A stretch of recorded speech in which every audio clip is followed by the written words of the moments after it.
दरवाजा बंद हो चुका था दोस्तों।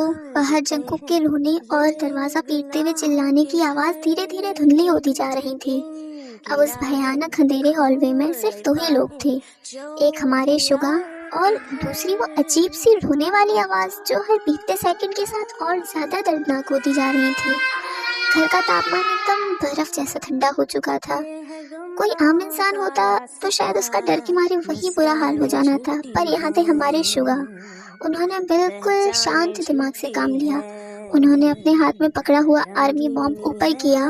उसकी हल्की पल पल रोशनी में उन्होंने देखा कि वो रोने की आवाज किसी कमरे से नहीं बल्कि जमीन के नीचे से आ रही थी। शुगा ने ध्यान से देखा तो जमीन पर एक पुराना लकड़ी का ट्रैप डोर था जिस पर एक बड़ा सा लोहे का ताला लगा हुआ था। पर अजीब बात यह थी कि वो ताला खुला हुआ था, जैसे किसी ने जानबूझकर उसे अभी अभी खोला हो। शुगा ने एक गहरी सांस ली, दरवाजे को पकड़ा और ऊपर उठाया। एक भयानक आवाज के साथ नीचे का रास्ता खुल गया। नीचे अंधेरी सीढ़ियां थी जो सीधा एक पुराने तहखाने में खुलती थी। शुगा धीरे धीरे उन सीढ़ियों के नीचे उतरने लगी। हर एक कदम के साथ वो रोने की आवाज तेज होती जा रही थी। जैसे ही शुगा नीचे पहुंचे, उनकी रोशनी एक पुरानी टूटे फूटे रॉकिंग चेयर पर पड़ी और वहाँ जो उन्होंने देखा, उनके जिस्म में सिराहां दौड़ गई। वहाँ कोई भूत नहीं था बल्कि जंजीरों से बंधी हुई एक पुरानी डायरी रखी थी और उसके पास एक कैसेट प्लेयर था जिसमें वो रोने की आवाज़ चल रही थी। लेकिन असल मिस्ट्री ये नहीं थी, असल मिस्ट्री थी वो डायरी। शुगा ने आगे बढ़कर उस डायरी को खोला। उसके पन्नों पर खून से कुछ लिखा हुआ था। वो कोई आम डायरी नहीं थी, वो खुद ग्रैनी की पुरानी कहानी थी। पन्नों को पढ़ते ही शुगा को समझ आया कि ये ग्रैनी कोई असली भूत या दुश्मन नहीं है। कई साल पहले ग्रैनी का एक छोटा सा पोता था जो बिल्कुल बीटीएस मेंबर जैसा दिखता था और उसे म्यूजिक का बहुत शौक था। एक तूफानी रात को वो पोता इसी घर से गायब हो गया था और तब से ग्रैनी का दिमाग चल गया। वो हर उस लड़के को अपनी पोती की तरह देखने लगती थी जो म्यूजिक से जुड़ा हो और उन्हें इस घर में कैद कर लेती थी ताकि वो उन्हें कभी खोने ना दे। वो रोने वाली आवाज़ ग्रैनी ने खुद लगाई थी ताकि कोई उनके पोते की यादों तक पहुंच सके। So you found out my secret? तभी अंधेरे में से एक भयानक और गुस्सैल आवाज आई। शुगा ने पीछे मुड़कर देखा तो ग्रैनी खड़ी थी। उसकी आंखें गुस्से और आंसुओं से लाल थी और हाथ में वही भयानक बैट था।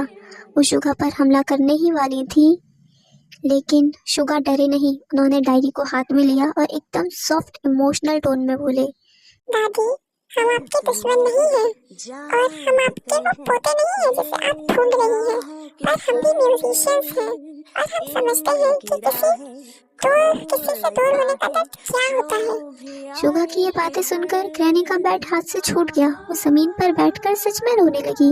एक ऐसी औरत जो सबको डराती थी, आज वो अपनी यादों के बोझ तले रो रही थी।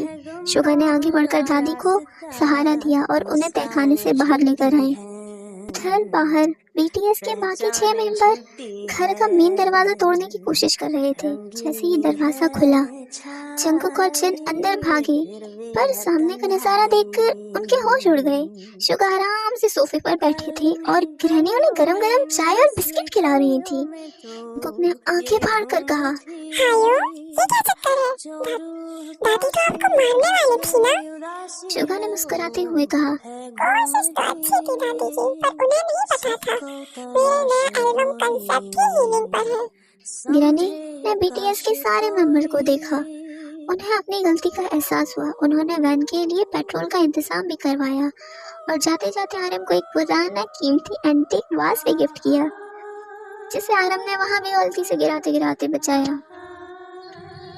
तो दोस्तों, ये थी उस रोने वाली आवाज की असली और थोड़ी इमोशनल मिस्ट्री।